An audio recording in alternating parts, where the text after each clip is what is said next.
Allez, c'est parti, on y va pour cette deuxième heure de Yatta qui est placée, je répète, sous le signe du Festival International de la BD d'Angoulême. Ah là là, Yukimura nous a quittés, enfin nous a quittés, il a pris le train. Non.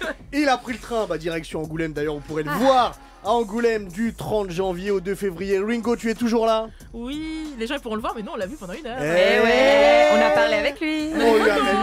On lui a même serré la main. Eh oui, on a sorti son auteur. Bon, Wow, damn. Nice, tu t'es remise de tes émotions? Franchement, j'ai le sourire qui est bloqué sur mes joues depuis. C'est un soleil, il est merveilleux, c'est un torfine.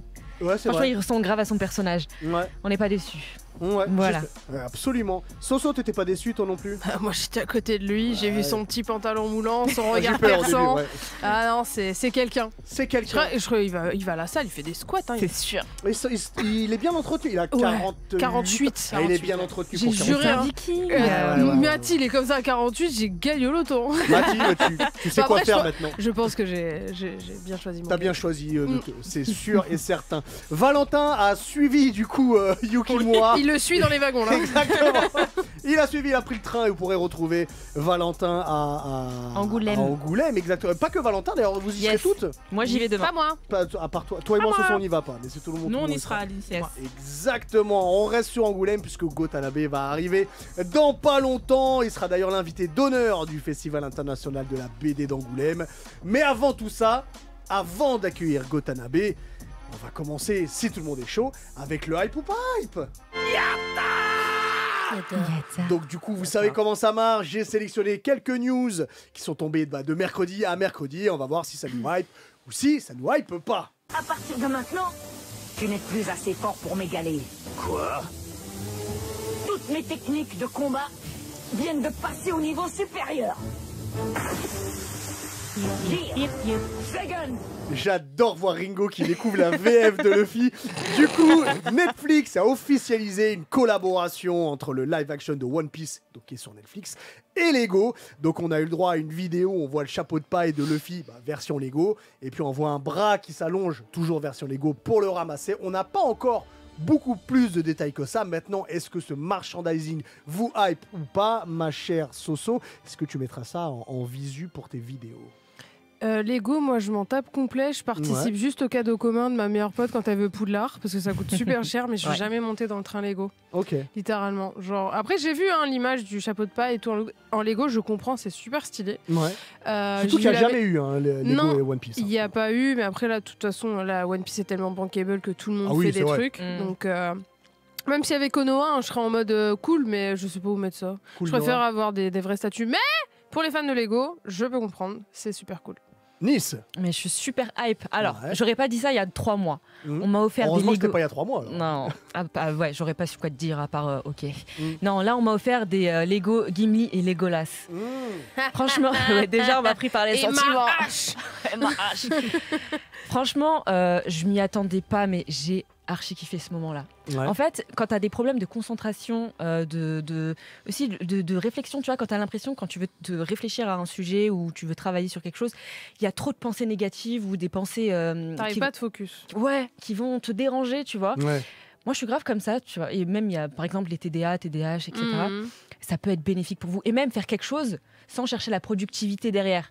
Ouais. C'est quelque chose que j'ai du mal à faire. Et quand j'ai fait mes 4 heures de Lego, et j'ai passé, mais tu sais que j'ai passé un excellent moment et j'ai pu me focus sur des choses aussi dans ma tête.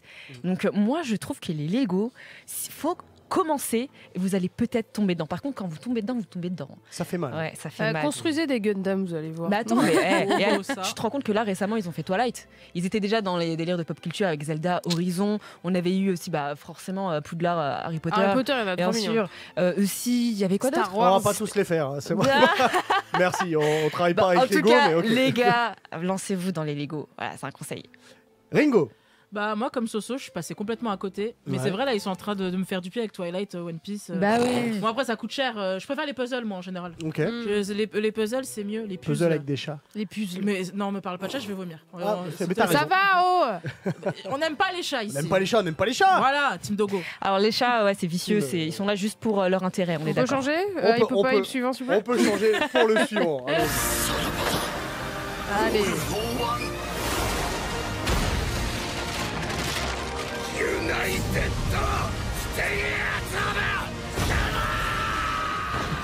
Alors vous remarquez, je prends que des VF, mais quand c'est All Might, je prends mais surtout la que VO. ce son-là, je pense qu'il est rentré depuis 2 ans dans la Ouais, depuis qu'on a commencé dedans, c'est tout. Du coup, j'ai pris cet extrait parce que l'animé de My Hero Academia, qui n'est pas encore terminé, sort déjà le spin-off Vigilante My Hero Academia Illegals. Donc on a le teaser qui est sorti. On a même, enfin c'est un deuxième teaser parce qu'il y en avait eu un il y a quelques mois. Un petit. Exactement. On a même la date de sortie puisque c'est dans vraiment pas longtemps puisque ça arrive le 7 avril 2025. Je vais partir dans l'autre sens, ma chère Ringo. Est-ce que ça te hype ce Vigilante en animé? Hubert. Oh là, j'ai très peur. Parce que quand tu commences comme ça, j'ai très peur.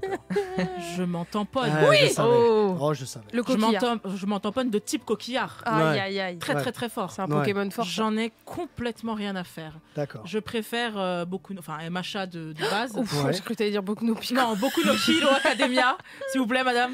Je préfère MHA de base. J'ai pas été forcément hypée par Vigilante, mais peut-être que l'animé sera mieux si je le mate, MDR. La qualité, en tout cas au niveau du trailer, la qualité elle est sympa, super. Mais ça fait pas tout. C'est ça le problème. Mais peut-être que ça va pouvoir me rattraper, me hyper un peu, mais pour le moment, rien à faire. Rien à faire. Ma chère Nice. Moi, je suis hypée. Je suis hypée parce que j'ai pas lu les 15 tomes qui sont déjà sortis de ce spin-off. Chez Kiyun. Chez Kiyun, exactement. Mais j'avais entendu déjà à l'époque, alors que je m'y intéressais pas, que apparemment c'était même mieux que MHA. Ouh, qui a dit ça? Sur les réseaux, je te promets que sur les réseaux, ça disait ça, alors que je cherchais même pas l'info. Et quand j'ai vu un peu le résumé là, de quoi ça parlait, etc., moi, ça me branche l'idée qu'il y ait des héros, mais qui sont un peu cachés, tu vois, qui font le bien, certes, mais qui sont dans l'illégalité. Un peu des héros hors la loi, comme Batman. Batman, exactement. Ça me branche. Et même le dessin, etc., il est un peu plus mature, un peu moins rond. Et puis même, c'est pas le mangaka qui a dessiné Vigilante. Ouais. Et c'est pas dû au scénario non plus, donc je suis assez curieuse de voir ce que ça va donner. Ok, ça marche, ma chère So. Encore une fois, je vais rejoindre Ringo. En fait, moi, je suis pas montée dans le train. Alors, j'aime beaucoup My Hero, mais pas autant pour aller voir des spin-offs et tout le tralala. Je sais que mon cher compatriote Shedley avait kiffé, il me semble, mais moi, déjà, je suis pas une meuf trop sur les super-héros, déjà de base. Donc, est-ce que l'animé, j'irai jeter un coup d'œil parce que les trailers, je les connais, les trailers trop bien. Après, à l'animation, genre, t'es en mode, donc ça va. Donc, mi-figue. Exactement. Ça, je l'avais déjà vu avec le trailer déjà. Je savais que c'était déjà mal parti. Mais, on verra l'épisode 1, c'est gratuit. De toute façon, ok. Qu'est-ce qui se passe ici? J'en sais rien. Espérons qu'ils en sachent plus au commissariat. Quoi, des flics? Ouais, Léon Kennedy. Et toi? Claire Redfield. Alors, c'était un extrait de Resident Evil 2 Remake qui, entre parenthèses, est mon jeu préféré de la saga Resident Evil. Je referme la parenthèse, on n'est pas dans un débat. Donc du coup, bonne ou mauvaise nouvelle, mais la franchise vidéoludique Resident Evil va avoir le droit à une nouvelle adaptation au cinéma. Après Mila Jovovich, omnipotente, et un nanar honteux sorti en 2021. C'est Zach Cregger, donc le réalisateur, entre autres, de Barbare, qui était très horrifique, en tout cas très sanglant, qui va s'y coller pour essayer de rendre hommage à la saga de jeux vidéo. On n'a pas encore de date de sortie, on n'a pas de scénario, on a eu juste cette info comme ça qui est arrivée. Je ne vais pas m'exprimer parce que j'ai beaucoup trop peur. Nice, est-ce que ça te hype? J'ai pas grand chose à dire dessus. Moi, les Resident Evil, je les ai pas faits. Je te dis, moi, les jeux d'horreur, je les fais pas. Donc, mais t'as vu les films? Absolument pas. Ouais. J'ai pas le lore, j'ai pas du tout l'or. Je vois qui est Léon Kennedy. Je vois aussi ce début de jeu là dans le village où il doit tuer tous les zombies, tout ça, machin. J'ai essayé, hein, mais non, j'ai pas d'avis. Ringo. Tu sais que je suis une grande fan de Resident Evil. Je sais. Donc ça me fait très peur. Paul W.S. Anderson a fait beaucoup de mal à cette saga. C'est lui qui s'en est occupé. Hein. Oui, il faut arrêter de mettre sa femme partout et lui donner du taf. Quand on n'est pas doué, on arrête à un moment. Donc ça me fait très peur. Je sais pas si tu l'as dit, c'est sur le 2 en particulier ou on sait pas vraiment. On sait pas du tout.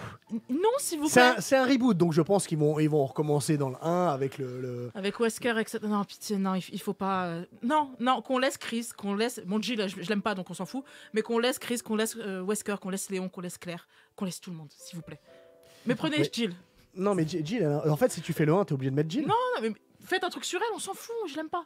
Donc si c'est raté, c'est pas grave. Je vais te repasser le 3 parce que c'est pas normal. Ma chère Soso. Alors moi j'ai beaucoup aimé Barbare. Donc je me dis, ça peut être, enfin je sais pas, autant essayer parce que je sais, la saga, ça s'arrêtait jamais. Alors je tiens à dire quand même que le 1, moi j'ai bien aimé. Le 1, le tout premier avec Mila Jovovich, le tout premier avec la bande-son de Marilyn Manson et tout. Tu sais pourquoi t'as bien aimé? Kiffé. Parce que c'est Alice au pays des merveilles. Oui, on en a parlé, mais c'est juste que oui. j'ai bien aimé la DA et tout machin. Moi, Resident Evil, j'ai pas joué parce que j'avais très très peur, mais je regardais du coup les let's play et mon meilleur ami d'enfance jouait. M'a passé la manette à un moment donné. T'as tremblé, Je suis rentrée dans l'église, il y a un truc qui est passé comme ça, j'ai fait ah. Bon, j'étais en CM2, donc soyez gentils avec moi. Mais oui, c'est une franchise qui est exceptionnelle avec les tchuk tchuk tchuk. Et après, et tu passes dans une autre pièce. Oui, ça c'était caméra fixe. Oui. Ouais, c'est plus comme ça maintenant. C'est plus comme ça maintenant, mais c'est quand même une franchise exceptionnelle. Mais pourquoi pas? Laissons une chance. Parce qu'en vrai, c'est faisable de faire un truc bien.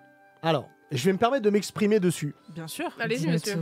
Alors, je vais vous dire clairement. Je pense Claire Ouais, bien, Claire Redfield. Il faut arrêter, en fait, avec Resident Evil. Oui, bien sûr. En fait, le truc, c'est que Resident Evil, c'est un jeu vidéo qui est adapté déjà d'une franchise cinématographique, puisque c'est inspiré de La Nuit des Morts Vivants. Ok.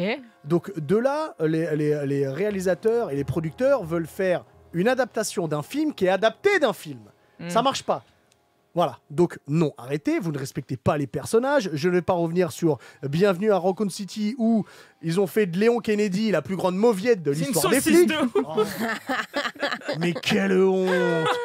Quelle honte! Léon. Si vous Celui avez qui est dans joué... le désert, là. Dans le désert? Ouais, non, dans le désert, genre c'est la fin des temps et ils sont dans le désert et tout, c'est exceptionnel. Ah, mais là, c'est le 3, je crois. Mais là, tu parles des films de Ouais, Paul Anderson, d'accord. Ok. Alors, je pense, parce que je vois que Gotanabe est arrivé. Il me semble, hein. Parce que là, je vois du monde qui arrive dans le studio. Ouais, il va arriver dans pas longtemps. Préparez-vous. Hein. Nice. Je suis totalement prête, les Alors, gars. Depuis Alors, je vais me permettre de prévenir les auditeurs. Nice a dû prévoir à peu près 15 000 questions. Ouais, j'ai pas pu tout mettre, je suis déçue. Ouais, mais c'est pas. Mais c'est quand même le bonheur, tu vois. On est là, oui, on est je présent. sais bien. Puisque on va parler de Lovecraft, évidemment. Je Bien sais que sûr. toi, t'es une grande fan de Lovecraft. Fantasy, de fantastique, de Lovecraft, de science-fiction, de horreur. Rapidement, comment t'as découvert cet univers, Nice? Mais moi, en fait, Lovecraft, j'ai toujours eu un peu de mal avec lui, tu vois, Ouais. avec ses histoires d'horreur, parce que c'était de l'horreur, justement. Je suis une grande fan de fantasy de base, où il y a du médiéval fantasmé. Et Lovecraft, c'était pas vraiment ça. Et moi, c'est grâce à Gutanabe, c'est pour ça que je suis assez une grande fan, que j'ai pu vraiment plonger dans son univers et l'imaginer. Parce que c'est toujours ça le problème avec Lovecraft, c'est qu'il faut l'imaginer. Tellement c'est toujours comment dire, un scénario très sous-entendu. Ouais. Il y a des descriptions, mais c'est toujours dans des trucs immenses. Alors- on imagine les monstres, etc. Ouais. Alors, je te coupe. Oui. Je te coupe parce que Gutanabe arrive en studio. Allez-y, Gutanabe Sensei, asseyez-vous, prenez place, je vous en prie. Tanabe-san, un Tanabe Sensei. Sensei. Arigato gozaimasu, c'est un grand honneur de vous avoir en émission. Avant... Pardon, vous allez dire quelque chose? Non. Sensei dozo. Juste avant de commencer l'interview, je rappelle que vous êtes l'invité d'honneur du Festival international de la BD d'Angoulême et qu'on peut vous retrouver du coup du 30 janvier au 2 février. Du coup, je vais rentrer dans le vif du sujet. Évidemment, on va parler de votre amour pour Lovecraft. Vous d'ailleurs, vous comblez beaucoup de zones d'ombre de l'œuvre de Lovecraft. Vous renforcez certains concepts de ses écrits. Est-ce que vous travaillez en imaginant ce que Lovecraft aurait pu faire ou est-ce que c'est plutôt ce que Gotanabe aimerait voir? Il y a les deux à la fois. Moi, mon but, c'est de rendre en manga ce que j'ai ressenti en lisant le roman. Donc je cherche à faire en sorte que les lecteurs ressentent les mêmes émotions que moi-même quand ils lisent mon œuvre. Ringo. Dans les œuvres de Lovecraft, quelle est la créature qui vous fascine le plus? Oui, ce sont c'est dans l'œuvre de Lovecraft où on a les créatures qui s'appellent Is. Ce sont celles qui font qui empruntent le corps de différentes créatures à travers les dimensions et qui donc prennent le corps d'un humain à un moment et qui ont juste pour but de faire des notes sur tout ce qu'elles découvrent à travers le temps et l'espace. Nice. On dit souvent que Lovecraft est le pionnier de l'horreur cosmique. Est-ce que son univers s'affiche clairement dans votre esprit ou bien c'est difficile quand même d'illustrer son imaginaire ?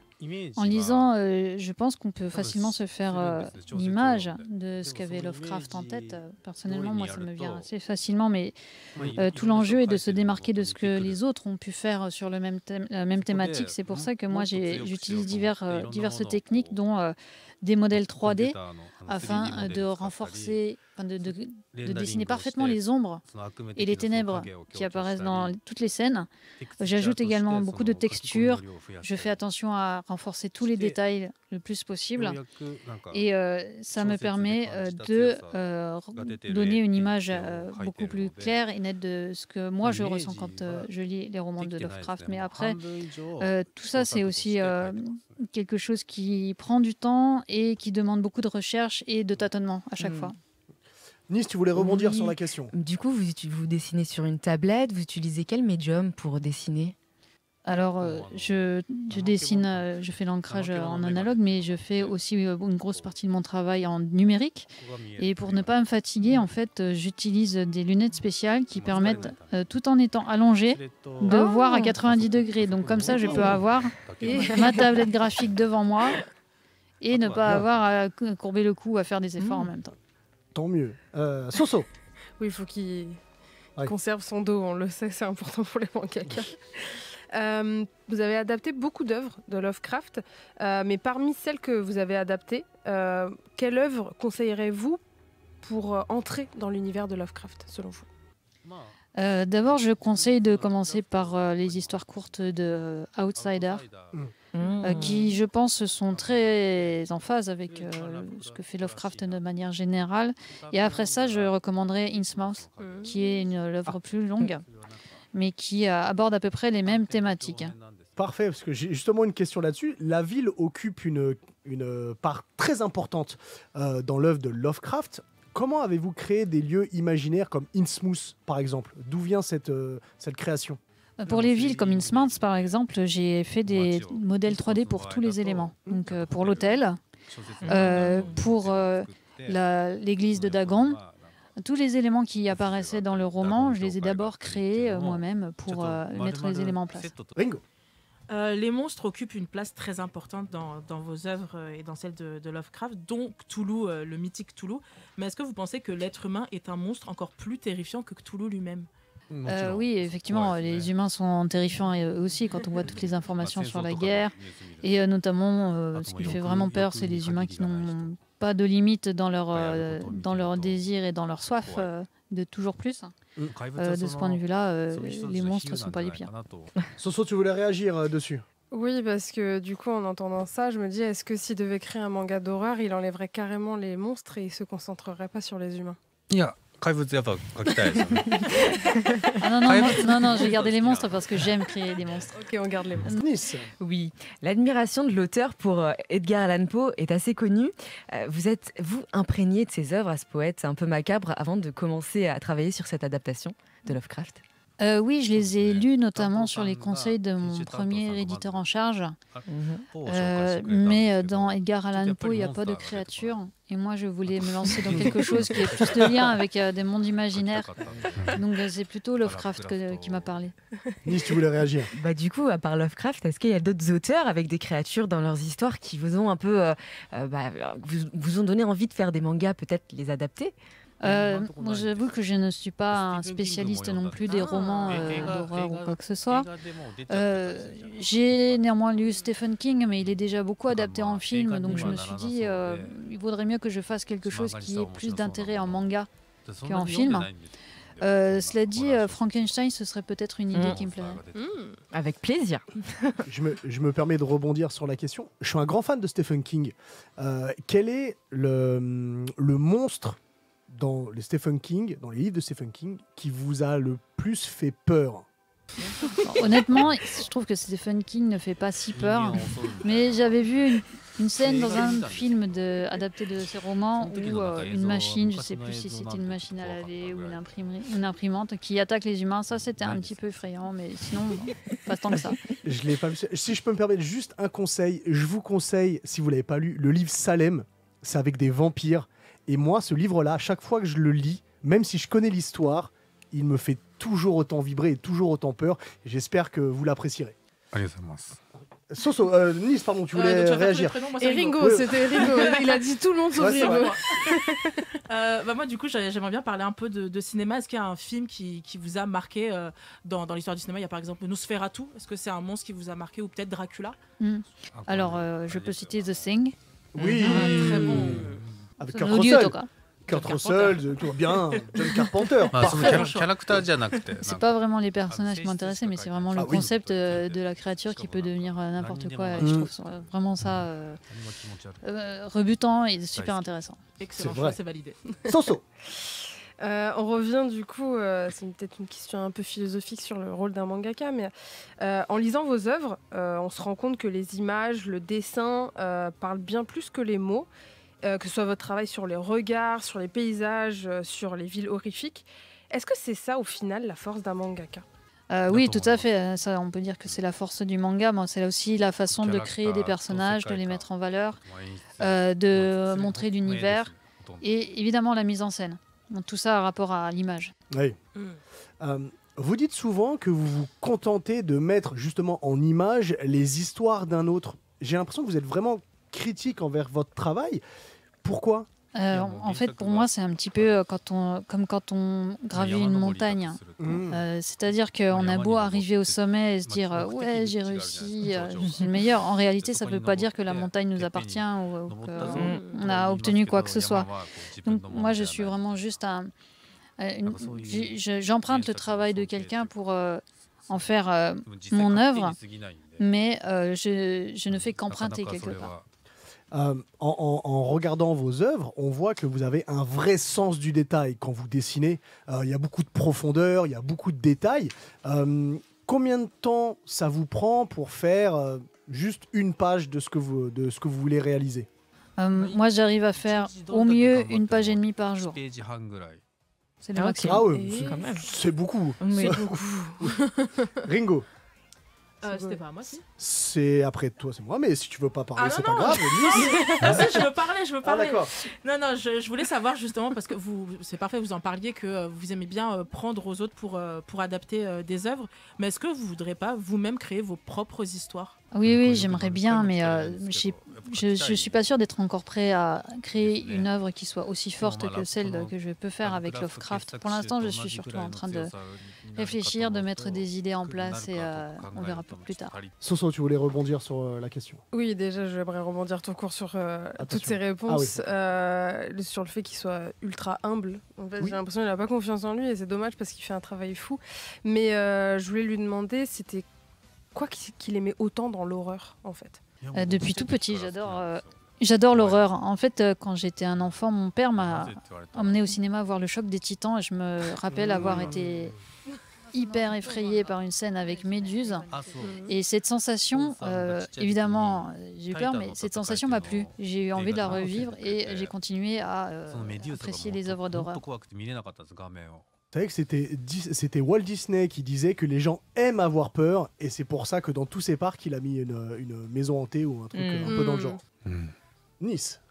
Est-ce que vous avez conscience que vous rendez accessibles les œuvres de Lovecraft à beaucoup d'amateurs de manga qui peut-être ne lisaient pas les romans? Je pense que c'est surtout mon éditeur qui pense dans ces termes-là.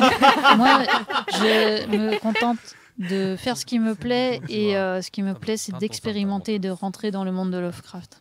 Tu voulais réagir sur la question? Oui, mais Nice. c'est parfait parce que ça fait une parfaite transition. Comment vous avez rencontré justement les œuvres de Lovecraft et qu'est-ce qui vous a convaincu à entrer dans cet univers et les adapter en manga?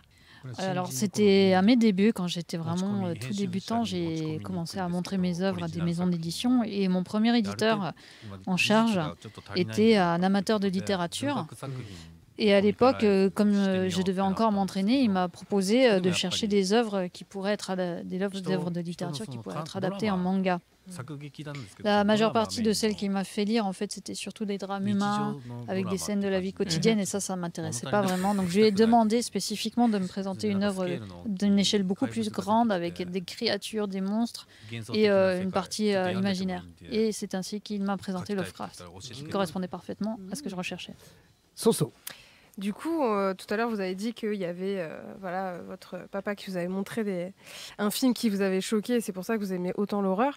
Mais du coup, de votre enfance jusqu'à aujourd'hui, c'est quoi qui a rythmé en gros votre vie, que ce soit manga, roman, film ou série? Dans les années 90, j'allais souvent louer des cassettes vidéo de films d'horreur.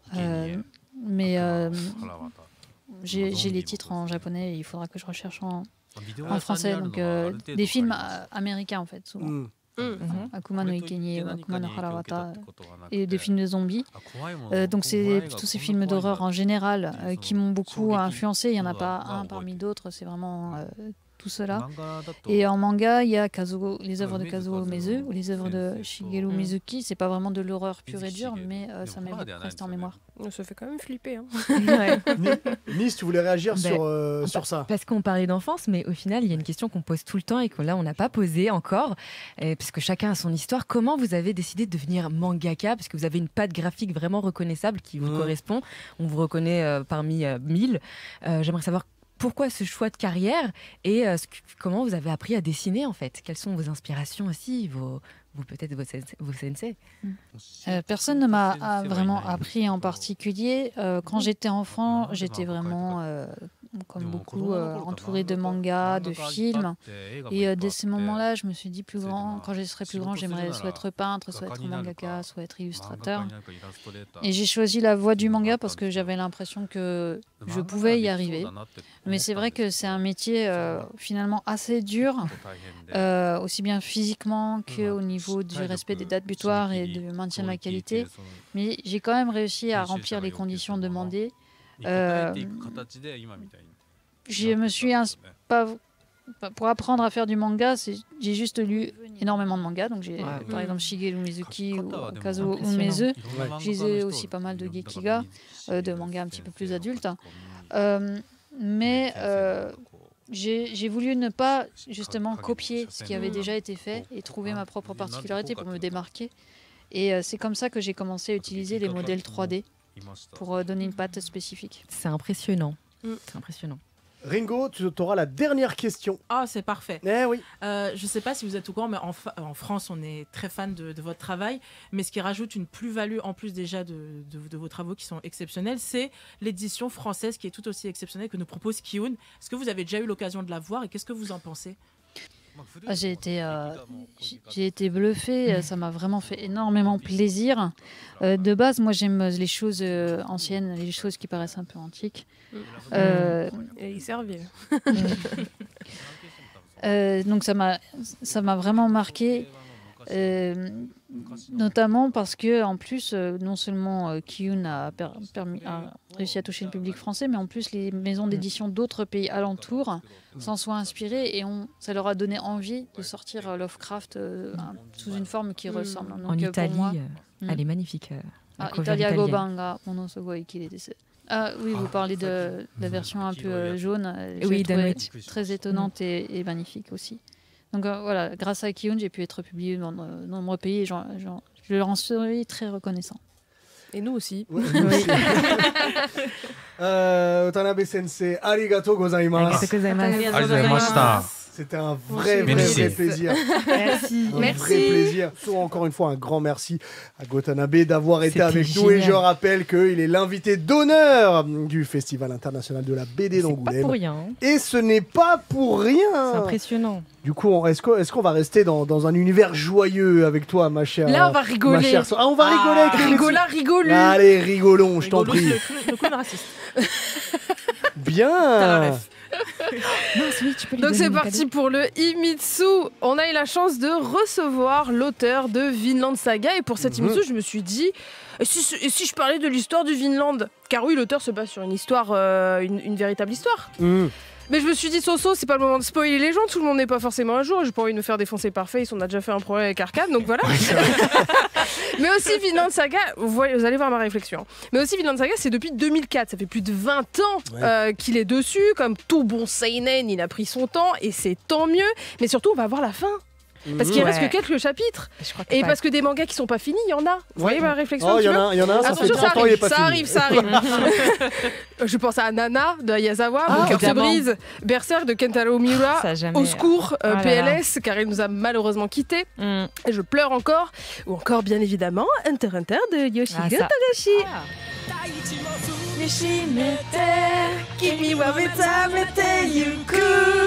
C'est pour le bonheur. Merci. Et pourtant, lui, notre bon vieux Togashi, il est toujours là. Il a mal au dos, il est toujours malade. Mais lui, c'est une autre histoire. Il a pas la bonne tablette. Il doit pas avoir les bonnes lunettes. C'est 3D, comme nous dit notre cher Gotanabe. Parce qu'on le sait, malgré ses gros problèmes de santé qui font que Hunter x Hunter n'avance pas vraiment, il a à ses côtés pourtant quelqu'un qui pourrait fortement l'aider. Et c'est nul autre que sa femme. Dis donc. Donc peut-être vous le savez pas, mais... Et oui, aujourd'hui, je sais que ça n'a rien à voir avec Vinland Saga, mais toute la réflexion m'a mené à ça aujourd'hui. On parle du plus gros power couple du manga. Oui, les power couples, ces couples influents, puissants, qui forcent le respect, qu'on retrouve dans le cinéma, dans la musique, dans la politique. Eh ben, le monde du manga a droit à son couple de rêve. Alors, si je vous disais que l'auteur de Hunter x Hunter est marié à une des queens du shoujo et du magical girl, ni autre que Naoko Takeuchi, l'autrice de Sailor Moon. Là, je suis obligée de mettre la VF. La version française en plus, j'adore. Le roi Bernard. Le roi Bernard. Et croyez-moi, l'histoire derrière leur rencontre est plutôt rocambolesque. Les hommes avec un Z. Nous sommes fin des années 90. Il y a une soirée organisée par l'auteur de Bastard, Kazushi Hagiwara, où beaucoup de mangaka vont être conviés. Vous avez déjà vu des photos des fois où il y avait l'auteur de One Piece avec Kishimoto qui sont ensemble. C'est ce genre de soirée. Et notre cher Naoko va se retrouver à table à côté de nul autre que Togashi. Du don, c'est le cupidon de la soirée. Hein. Et ils vont alors discuter, ça se passe bien, il donne sa carte en mode très... je pense la carte, voilà, on se scène, pas à nous Togashi. Dessus il y a son numéro de téléphone, puis Togashi à ce moment-là, c'est pas n'importe qui. Il avait déjà fait Yu Hakusho, donc voilà, qui était un énorme succès. Je sais, ça c'est pour toi Ringo. Tu me ravis là. C'est à partir de ce moment-là qu'ils vont se revoir. Elle va le recontacter, elle va l'appeler, elle va dire vas-y j'y vais. Et surtout l'aider parce que ils vont commencer à se fréquenter au début et elle va l'aider à s'organiser dans sa vie au petit Togashi. Et ça, vous pouvez le voir sur internet, il y a des photos de la chambre de Togashi et c'est pas beau à voir. Si vous voulez une image, c'est à peu près la gueule de la, quoi. Tu vois la gueule de la pièce à la fin de Grid Island lorsque Gon il pense retrouver son père. C'est à peu près. Je pense qu'il s'est inspiré de sa pièce. Tu vois, Hikikomori style, tout ça. C'est le bordel, des jeux, des livres partout, il vit par terre, l'ambiance et l'hygiène, le travail, bon ça sent un peu le puant quoi. Et le gars apparemment se nourrit que de pudding en plus. Bon c'est très bon, j'adore les puddings.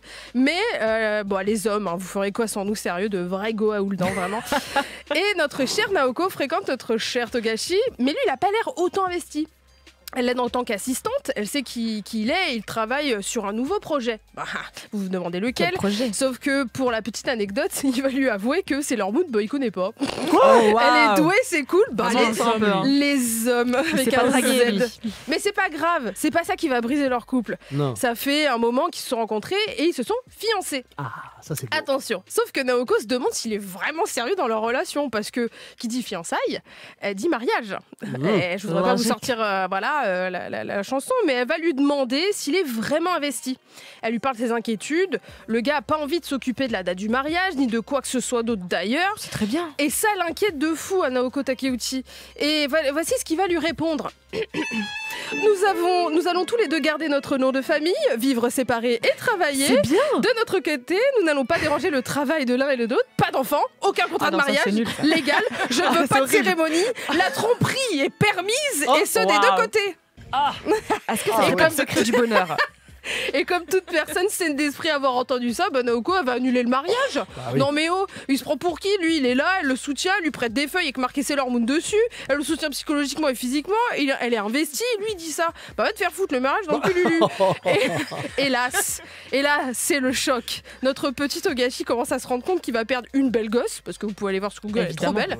Mangaka de renom, parce qu'il a fait le japonais basique, trop investi dans son travail, qui est prêt à tromper en plus. Il va alors la supplier de revenir. Il s'excuse.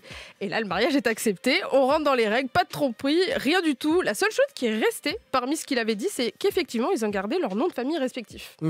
Et voilà, ça fait 25 ans qu'ils sont ensemble. 2 enfants sont nés de cette union. Il y a même des petites photos toutes mignonnes disponibles sur Internet avec Togashi qui dort avec un énorme plaid Sailor Moon. Et même une couverture du Weekly Shonen Jump avec une photo de eux deux mariés. Ah, c'est quelque chose, je vous dis, power couple. Si c'est pas beau l'amour. Morale de l'histoire, il y a toujours une Naoko dans votre vie, une femme qui vous soutient mais qui sait aussi vous remettre sur le droit chemin, parce que les chocs ça permet d'avancer en espérant quand même que c'est pas ce choc là qui lui a valu un problème de dos. PS, s'il te plaît Togashi Sensei, mets ta fierté de côté, laisse-la t'aider, qu'on puisse avoir la fin de Hunter x Hunter. Tes fans aimeraient finir ce manga correctement, lui délire de plus en plus un light novel. T'es le go du shonen Neketsu, ta chère et tante connaît la fin de ton manga au cas où tu nous quitterais, ce que personne ne souhaite, mais pour éviter d'en arriver là, laisse-la dessiner un Sailor Killua pour que notre plus grand bonheur. Voilà, Je suis simple. tout est dit. D'ailleurs, Togashi écoute l'émission, il a dit ok, c'est bon. Imagine. Pour une fois, on a un Himitsu bonne ambiance. C'est pas mal, hein. C'était bonne ambiance. J'ai pas trop craché mon venin sur les hommes. Non, ça arrivera vrai, un jour, t'inquiète. J'espère. Il s'est réveillé en fin de relation. Et ça, c'est très important. Bien. Merci beaucoup. C'est shonen, tout ça. Merci beaucoup, ma chère Soso. Avec plaisir. On va finir en beauté l'émission. Bah, bien sûr. On va finir en beauté avec le qui sait. J'adore ce Ma chère Ringo, est-ce que tu peux réexpliquer le principe de ta chronique pour tous les auditeurs et après on y va. Le Kikisei, c'est simple. Je vais parler d'un personnage, d'un acteur du monde de la japanimation, que ce soit en France ou au Japon. Ouais. Et on va un peu déblayer sa vie, voir un peu les petits trucs croustillants, quoi. Comme à l'époque de Love Story, tu vois. Très bien. Wow. J'aime beaucoup la ref, moi aussi. Très bien. Et c'est parfait parce que Angoulême, ça approche à grands pas. Et cette année, on est vraiment gâtés côté invité niveau manga. Gotanabe. On l'a peut-être eu dans l'émission, il n'y a même pas 20 minutes. Juste. Voilà, Makoto Yukimura, on l'a peut-être eu en première heure. Soleil. Et déjà, juste ces 2 noms, c'est du giga lourd. On est bien d'accord. Mais en plus de ça, il y a une 3e personne. Ils nous ont ramené l'autrice d'une des meilleures œuvres actuelles. Oui. Je parle bien sûr de Kamome Shirahama. J'adore, c'est pour vous. Ah, j'adore. On ne sait pas grand-chose de la vie de Kamome Shirahama, si ce n'est qu'elle était à l'université des arts à Tokyo, dont elle a obtenu le diplôme. Encore quelqu'un de doué, fait chier. Par la suite, elle est devenue illustratrice en freelance et elle n'est pas partie faire des dessins pour le combini du coin.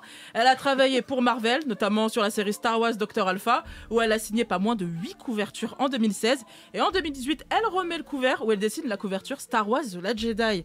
Franchement, faut le faire. Et puis, pourquoi s'arrêter là, hein? Elle va aller chez la concurrence directe de Marvel, DC Comics, bien sûr. Allons-y. Normal, c'est bien meilleur.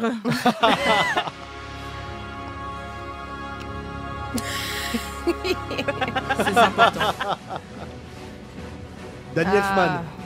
Très important. Oh là là. J'ai frisson. Et là-bas, chez DC, c'est le braquage. Tenez-vous bien, elle dessine 25 variantes cover.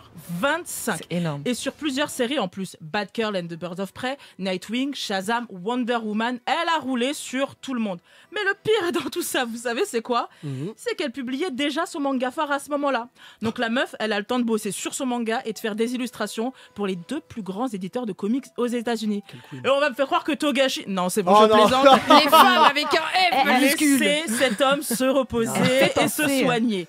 Mais avant de parler du manga pour lequel elle est invitée à Angoulême, on va revenir quelques années en arrière, en 2011, où elle va signer sa première œuvre, Watashi no Kuro-chan, qu'on peut traduire par Mon petit Kuro. C'est un one-shot qui casse pas trois pattes à un canard, mais qui a pour mérite de se passer en France, donc Cocorico. Et ça raconte l'histoire d'une petite fille qui suit un chat pour retrouver son propre chat qui a disparu. Heureusement que le dessin était déjà magnifique à ce moment-là, parce que les histoires de chats, c'est pour toi, Soso. 2 ans plus tard, elle signe sa première série, Divine, en 3 tomes, disponible chez Pika. On y suit un ange et une démone qui vivent de sacrées aventures sur Terre. Forcément, elles ne s'entendent pas des masses, étant donné leur identité, mais elles s'unissent parfois pour aider les bouseux des terriens que nous sommes. Et avec cette œuvre, Shirahama, elle step up encore plus dans le game. Les couvertures sont à tomber par terre, le dessin est encore plus beau, et elle s'exerce davantage à l'exercice du découpage. Mais c'est en 2016 qu'elle va démarrer la série de sa vie, L'Atelier des Sorciers, également disponible chez Pika. Résumé rapide pour les retardataires qui n'ont toujours pas commencé à lire ce bijou, honte à vous au passage. On suit Coco, une jeune fille fascinée par la magie, mais qui n'est pas une sorcière. Effectivement, ça n'aide pas, n'est-ce pas, Izuku Midoriya, Asta et consorts.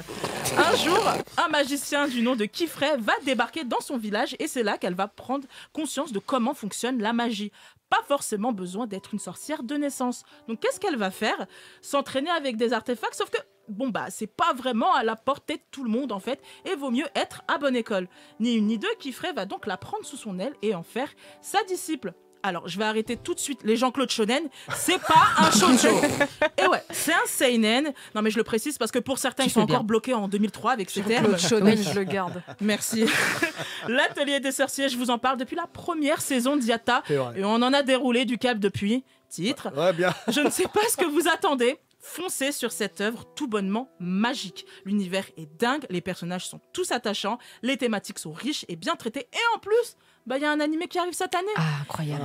Il y a un dernier truc que je voulais dire sur Shirahama. Attends, je te préviens. Si c'est pour me dire qu'elle a un lien, de près ou de loin, avec Fate, je fais éjaculer la salle. Moi, Fate, non. Elle a juste fait les illustrations pour le jeu Fate Grand Order. J'ai plein de cartes sur le jeu. J'ai fait plein de tirages pour les avoir et j'ai même des doublons. Ok, et en plus, on va s'arrêter là. Merci beaucoup Ringo pour ce qui sait. C'était parfait parce que je sens que tu pouvais continuer jusqu'à demain. Oui, c'est vrai. On n'a pas le studio jusqu'à demain, je te le cache pas. C'est bien dommage. C'est pas grave. Un grand merci à toi ma chère Ringo. Mais je t'en prie. C'était parfait comme d'habitude. Oui, comme moi. En plus modeste. Merci à toi ma chère Merci Nice. les gars. Merci à toi ma chère Soso. Domo. Bien en japonais. Tu Fille l'as pas du dit à soleil levant. Gotanabe ça. Non, il m'a trop effrayé. Ah ouais. Merci d'ailleurs à Gotanabe qui est déjà parti. Merci aux éditions Kiyun. Merci à Jeanne et Félix. Merci à Juliette. Merci, je le regarde droit dans les yeux. Merci à Shahid. Si vous saviez à quel point il aime pas qu'on parle de lui, un grand merci Shahid. Je t'envoie un bisou. Merci beaucoup à Face. Merci à Juliette. Merci à Laura. Et évidemment... Et merci à Valentin qui est déjà parti. Et évidemment, comme chaque semaine, un grand merci à vous qui nous écoutez, qui nous regardez chaque semaine, qui nous suivez. Ça nous fait énormément plaisir. Et puis on se retrouve évidemment la semaine prochaine pour un prochain Yata à 19h mercredi. Ciao. Bye bye. Bye bye. Yata.